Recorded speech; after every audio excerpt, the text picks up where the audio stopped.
Good morning, everyone. Happy Saturday. My name is Nick Marro. You can find me on Twitter at Nick Marro DFS. I am here with Occupy Fantasy to help you break down today's NBA DFS main slates on both DraftKings and FanDuel.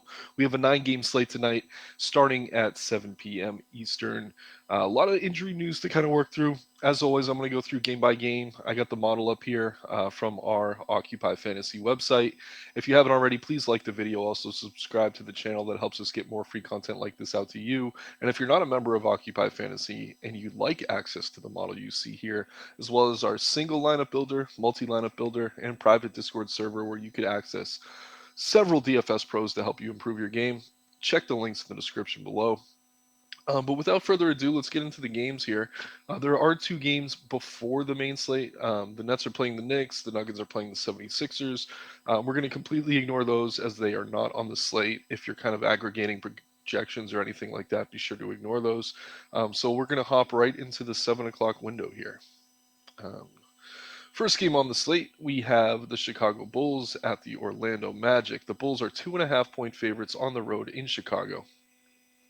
So let's see. We got no Lonzo Ball, no surprise there. Goran Dragic is probable. Javonte Green is out. So no major news for the Bulls. Just to touch on them quickly here, it is a good matchup against Orlando, but this is one of those teams when they're healthy, it's really tough to prioritize any one guy over the other. Vooch looks fine here. Between 8 and 9K on both sites. I do like Zach LaVine over on FanDuel where he's just 7,800. You see that reflected in the ownership where he's drawing 18%. Then DeRozan on both sites at 8,900. He's certainly viable. Small forward is one of the thinner positions on the slate, as it often is. So I can see getting to him on either site for that reason alone. Again, it is a good matchup with Orlando. Um, 230.5 point total here, so certainly a good spot for these guys. But like I said, it's a healthy team. There are plenty of injured teams on the slate where injuries creating opportunity and value. So I wouldn't call anything a core play for Chicago, but you could certainly consider any of the starters. But Ao, Caruso, and Kobe White are all healthy, so I'm really not getting to any of the guard value. It's just the big three here: DeRozan, LaVine, Vooch, maybe Pat Williams if he starts, or Derrick Jones Jr. if he starts, but I doubt I get to either, honestly. So moving over onto the Orlando side of things, Orlando, excuse me, is on a back-to-back. Another team that's healthy. Still waiting on the injury report, so nothing official yet. They did rest Jonathan Isaac yesterday, so I do imagine he's back today. If we get word he's not going to be limited, he's one play I would be very interested in for Orlando. Otherwise, it's similar to Chicago in that there's just nothing I can really prioritize as long as this team is healthy. Banchero looks fine on both sides. Excuse me, not something I'm prioritizing. Markel Fultz looks fine. I like that his price is now down to 5,800 over on DK. I can see getting to him a little bit. Franz Wagner's fine. Wendell Carter Jr. has power forward eligibility over on FanDuel, but his price is up there. We saw a huge game out of Cole Anthony last night. I would feel a little bit chasey to go back to him today, though. So again, just another team I'm really not rushing to get to. Bulls, Magic, decent game, good game environment, but other than the starters, there's nothing I'm really interested in, and it's really tough to call anyone in this game a priority given some of the injury situations we have in other spots. So we can move into the next game on the slate, which transitions nicely into one of those spots. We got the Rockets at the Pistons. Pistons are 4-point favorites at home. No Marvin Bagley still. Cade Cunningham's out. Corey Joseph is out for Detroit. So relatively healthy Pistons team we're looking at here.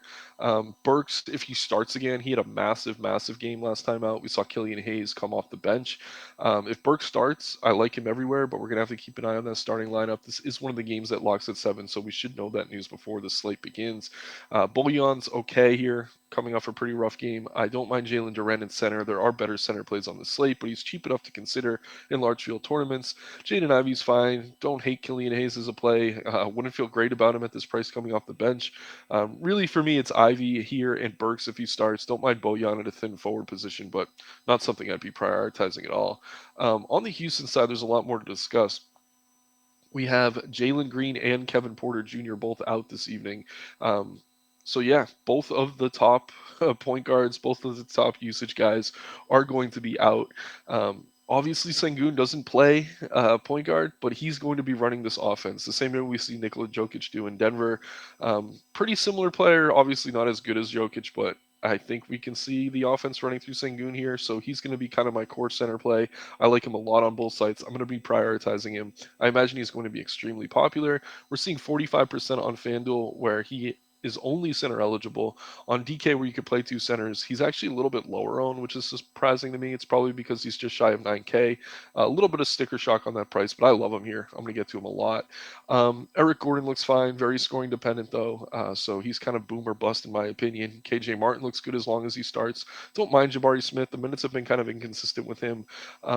Same with Deshaun Tate. They're both okay, but really neither I'm excited to get to. The guys we got to keep an eye on here. Josh Christopher, if he starts, he kind of dudded last time out, but if he is starting, we have seen him put up big fantasy scores in the past. He'd be appealing to me here. He's not popping in the model yet. Also, Terry Eason, if he slides into the starting lineup, we've seen him do some ball handling, even though he's a forward, power forward only on DK. If he's starting, he's someone I want to get to at 4,600 and 5,100 respectively. And then Ty Washington, just another very, very cheap guard. So we're going to need to wait and see on the starting lineup. The good news is this is one of the 7 o'clock games, so we will know who's going to be starting. It is a good matchup with Detroit, obviously. It should be a competitive game between two terrible teams. Rockets only 11 wins so far this season. Pistons 13. They're in the Wembanyama sweepstakes right now. So I like both these teams. Really like Houston, though, with their two top guards and Porter Jr. and Jalen Green being out. Sengun is a core play.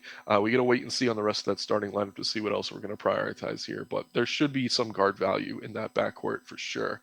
Moving into the next game on the slate now, we have the Atlanta Hawks at. Are they at the Clippers? Yep. Or no, the Hawks are hosting the Clippers. The Clippers are 1 point favorites on the road. Um, Just pulling up LA here. Looks like they're relatively healthy. Robert Covington's out. Marcus Morris is questionable. Still no John Wall. So with George and Kawhi both healthy, I think they're both good plays. But at the same time, I do prefer Paul George. You're getting him 1K cheaper. He's coming off a massive, massive game where he had, I think, 60 fantasy points, which is obviously great to see. It feels a little bit chasey going right back to him, but at the same time, he's too cheap sub 9K on both sides. So I'm comfortable going to go ahead and pencil in some Paul George. I like him a lot here. So we're starting with two kind of mid-range plays, which kind of tells you where we're going on this slate. I like a balanced build. I don't know that you could fit any super pay-ups, not that there are a lot on this slate, but you'll see there's enough value that you could get to 2 or 3 of these AK guys and feel pretty good about it.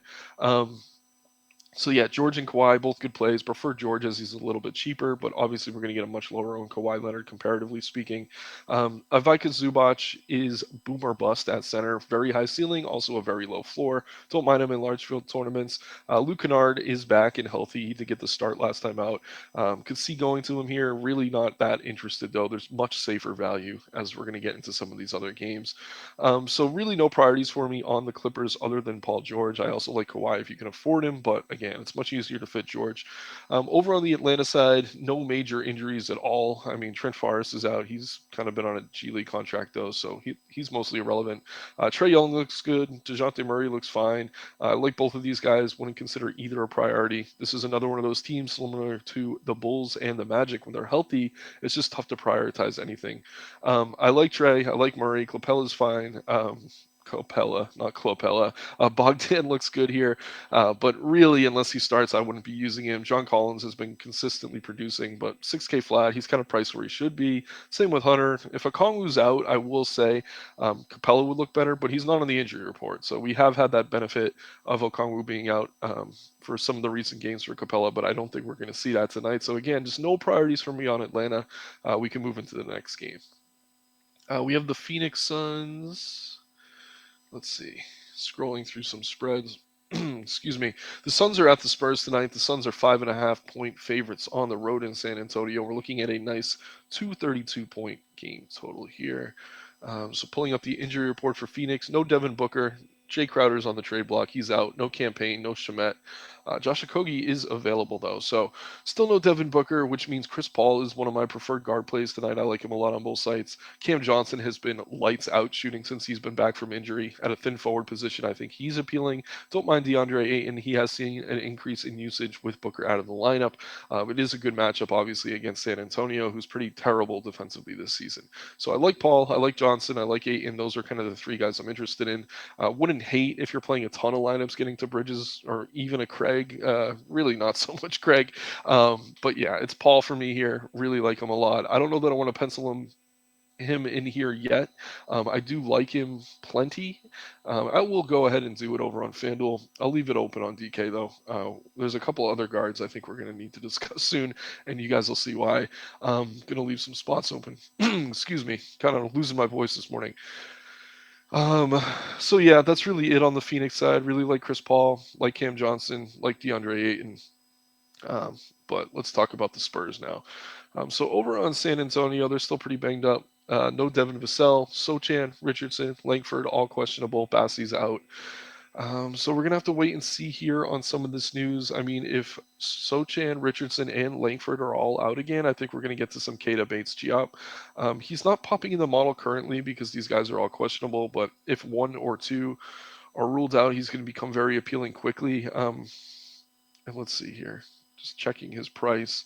Yeah, 4,400 over on FanDuel. I'm guessing he's similar on DK. I'll take a look in a second, but you see him kind of producing right around value for that 4K tag. So I do like him here. But like I said, we're gonna have to wait and see on some of this news.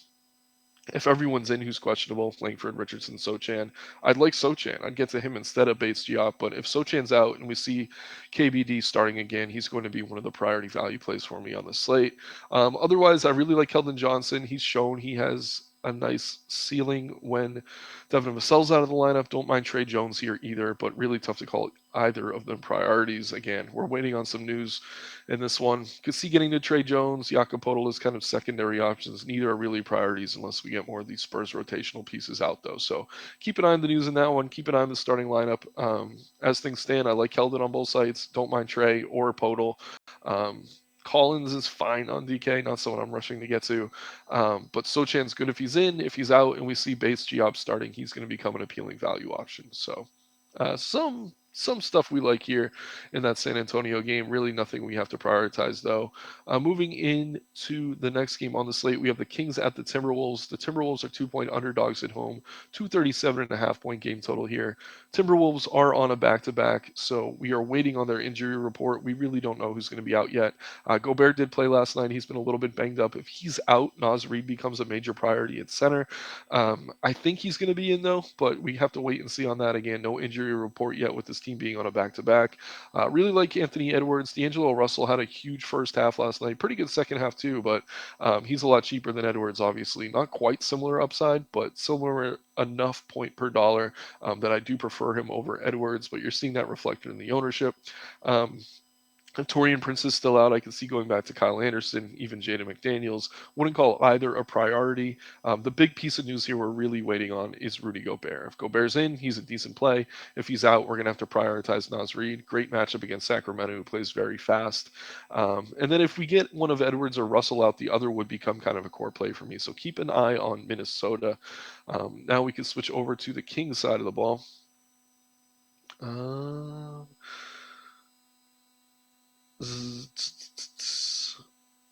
Keon Ellis is out. I don't even think he's been with the the Kings at all this season, so that's irrelevant. So this is another healthy team. They're all kind of priced where they should be. I like Sabonis on both sides, priced where he should be though, so I'm not really prioritizing him.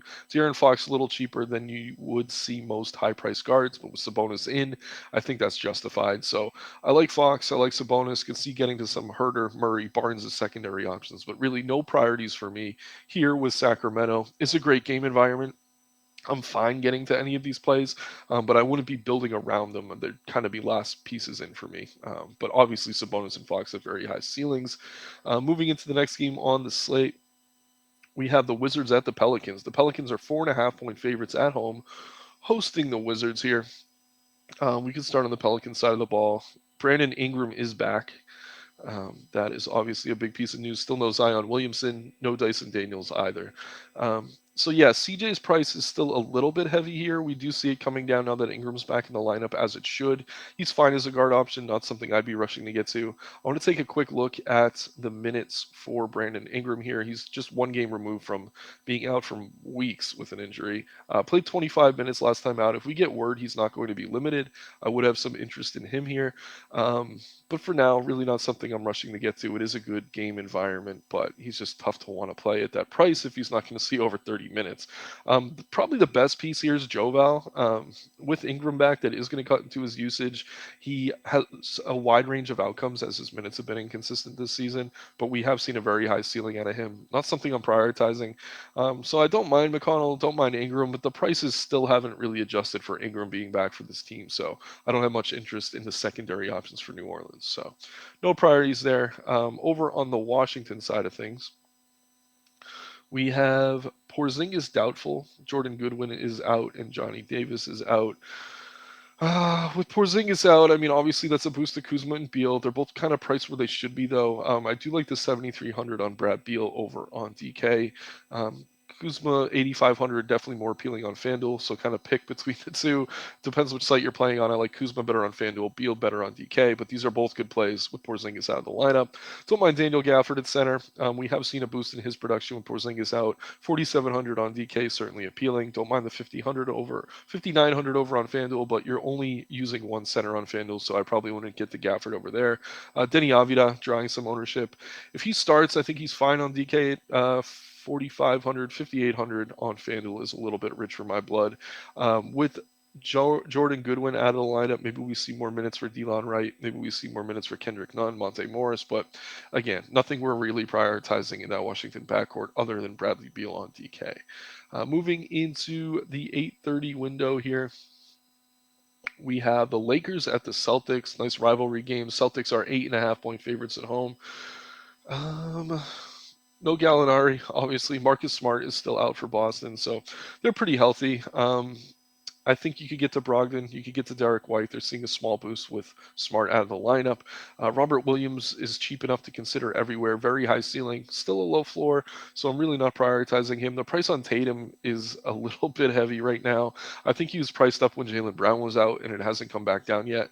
And then 9,200 for Jaylen Brown over on DK is tough for me to want to get to. I like him on FanDuel, though, at 8,500. So of the Boston Celtics, I like Brown on FanDuel. Don't mind the guards in Brogdon or White with Marcus Smart still out. Wouldn't call either a priority. I do like Robert Williams. He's cheap enough on both sides to consider. I like that we're getting the power forward eligibility on FanDuel, but at the same time, it's tough for me to really call him a priority here.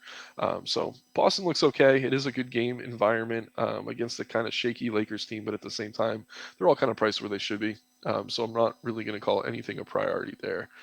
Moving into the next game on the slate. Actually, no, not the next game, just the next team. We got the Lakers here. We got Anthony Davis probable, LeBron James questionable, Lonnie Walker's questionable. He's been out for a little while. He could be back tonight. Still no Austin Reeves. I imagine LeBron will be in here. He's listed as questionable every single day. He's a little bit overpriced with Anthony Davis returning to the lineup. I do like Davis, but at the same time, we have to keep an eye on coach speak and the beat reporters, what they say about his minutes. Last game, they said he'd be limited to 20. He ended up playing 26, and he almost hit value. If we get word his minutes restrictions lifted or he'll see increased minutes tonight, I would not mind getting to AD on either side. Not really going to prioritize him. He's super, super expensive, but if we get word there is no minutes cap, then I would get to some AD. Again, LeBron at this price, not something I'm rushing to get to. Like I said, I like a lot of the plays in the 8 to 9K range tonight, and LeBron makes it difficult to fit those. So not getting to him much. Russ, Schroeder, Beverly, Bryant, really nothing I'm prioritizing here. Rui has looked good for LA, but we're still waiting to see how these rotations shake out. If Lonnie Walker's back tonight, that could cut into his production. So really no priorities on the Lakers unless we get word that AD will no longer be limited. Moving into the next game on the slate, we have a big one here. We have the Mavericks at the Utah Jazz. The Jazz are 7.5-point favorites at home. The reason they're such big favorites at home is Luka Doncic is going to be out this evening. So probably the best spot to look for value on the entire slate is going to be Dallas. Obviously, Luka has one of the highest usage rates in the NBA when he's healthy. So when he's out, there's a major, major trickle-down effect. So let's start over on FanDuel here. Spencer Dinwiddie, FanDuel did a good job. They priced him up to 8K, but at the same time, I think we still have to get to him in cash games and small field stuff. stuff. There's plenty of guards in this range that I like that are going to produce similarly. So I don't know that you have to force him there, but I do like him at 8K. Shooting guard, I mean, Tim Hardaway Jr. is going to see increased usage. I like him. Small forward, don't mind Dorian Finney-Smith. Never a great fantasy producer, but at the same time, with Luka out, all these guys are seeing increased usage. Dwight Powell, excuse me, at just 4,900, drawing a ton of ownership on both sites. Understandably so. He's seeing a nice bump in usage with Luka out, and he's very cheap. And there's still no Christian Wood, so there's just a lot of reasons to like Powell here. Let me just confirm that piece on Wood. Yep, Wood's out. So yeah, really like Dallas here. But the prices are more favorable over on DK. So let's click over to the Mavericks here. So yeah, we're gonna have to get to some Spencer Dinwiddie for sure. He's almost a lock on DK at 7,400. Like I said, the AK on FanDuel, I could see getting away from it if he's gonna stay 40% owned in tournaments, but at the same time, I don't know that I want to. So I like Tim Hardaway here. We like Dwight Powell here. So the Mavericks kind of make it easier to fit everything this evening. Like I said, we're paying up for Sengun, Paul George, plays like that, and then you could kind of just mix in some of this Dallas value. If we see Josh Green get the nod here or Jaden Hardy, I would like them as kind of punt plays, both scoring dependent, but they do have high ceilings. I'll go ahead and even add in Finney Smith. I'd be comfortable playing 4 Mavericks over on DK. Probably stick to 3 over on FanDuel. Could see getting to 4. But with Luka out, this is just a great game to target, especially on the Dallas side. 224-point game total isn't the highest on the slate, but it's certainly high enough for me. And you see that reflected in the ownership. These are really good plays. Like I said, Josh Green, he's drawing a ton of ownership right now. If he is starting, I'd like to get to him a lot here as well. So we got to keep an eye on that starting lineup. But regardless, you should be able to fit 4-ish Mavericks into your lineup. So just make sure you have room to kind of pivot if you need to. Just leave a little extra salary on the table, maybe if you're putting in Green and maybe they start Hardaway or something like that. But for me, the priorities are obviously Dinwiddie, then Tim Hardaway Jr., then probably Josh Green if he starts, Dwight Powell, and then Finney Smith kind of fifth or sixth in that list of ranking just Mavericks players. So we could finally move over to the Utah side. Obviously, we're loading up on Dallas. Might make sense to run it back. You don't have to do that, but when I have 4 guys in a lineup, I do kind of like to if I can. Mike Conley is probably where I'd go. Honestly, just because he's sub 6K on both sides, not the best fantasy producer, but 5,500 on DK, 5,700 on FanDuel, he fits pretty easily. Don't mind Clarkson, but they are pretty healthy here. Only Kelly Olynyk is questionable. He's been out for weeks. If he's out again, you could go to Walker Kessler. I think they're better center plays on the slate. If Olynyk's in and we get word he's not limited, I do like him. 5,100, 4,900 on FanDuel. That's cheaper than we've seen him most of the season. Personally, I think he's going to be on a minutes cap, so I wouldn't prioritize him as things stand. Do like Lauri Markkanen on both sites. 8,600 on DK, 8,700 on FanDuel.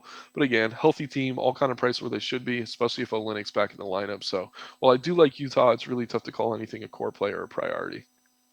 Moving into the 10 o'clock window, just one more game here. Thanks again, everyone, for tuning in. We have the Raptors at the Trailblazers. And of course, the Raptors are on a back to back.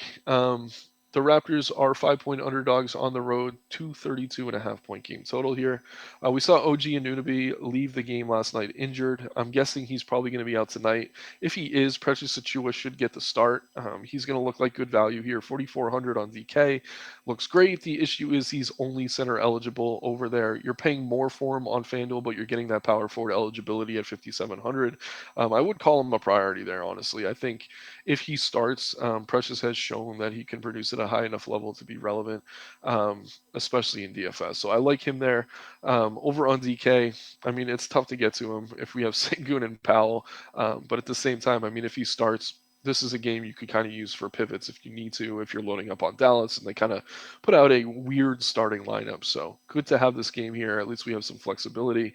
But with OG out, that's going to be a boost for guys like Van Fleet, Siakam, Barnes, Trent. All the other starters are going to look a little bit better.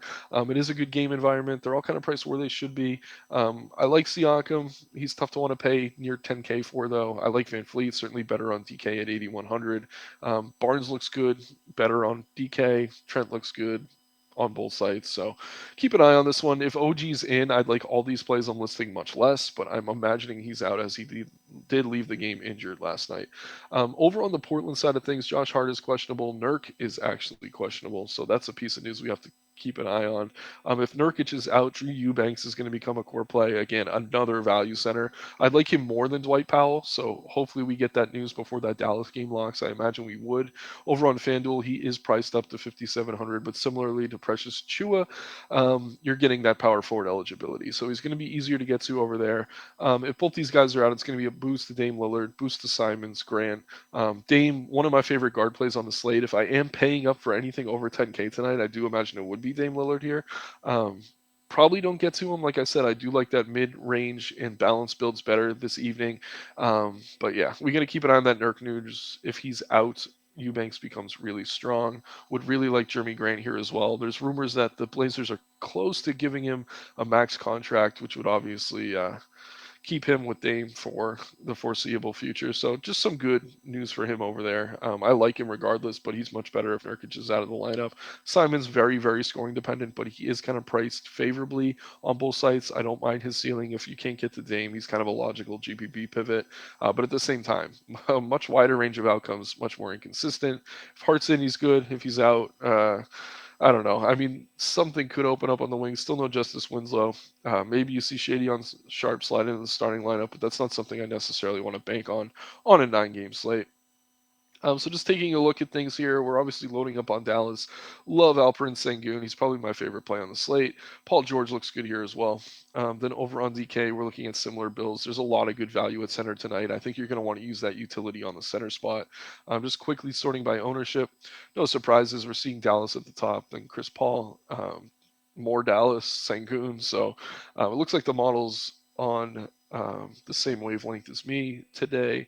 Tim Hardaway Jr., Dwight Powell, again, more Dallas. Seeing Williams pretty popular over on FanDuel, where you get that power forward eligibility. But I think there could be some value opening up at that position later in the day with guys like Eubanks, maybe Precious Achua as well. So I like Williams. Don't know that you have to force him. Really like Paul. Love Paul George here. Again, I just want to touch on Alec Burks. If he starts, I would consider him a priority. Then sorting by OF index quickly. We're seeing Sabonis pop as one of the best upside plays on the slate. Tatum as well. No surprise there. They're both kind of overpriced, though. Like I said, if I am paying up for something in this range, it's probably Dame Lillard tonight. But once again, my name's Nick Marro. You can find me on Twitter at Nick Marro DFS. Thanks for tuning in today. Please like the video. Also subscribe to the channel. If you're interested in joining Occupy Fantasy, check the links in the description below. Sorry. And yeah, once again, let's have some fun tonight and make some money. Good luck, everyone. Take care.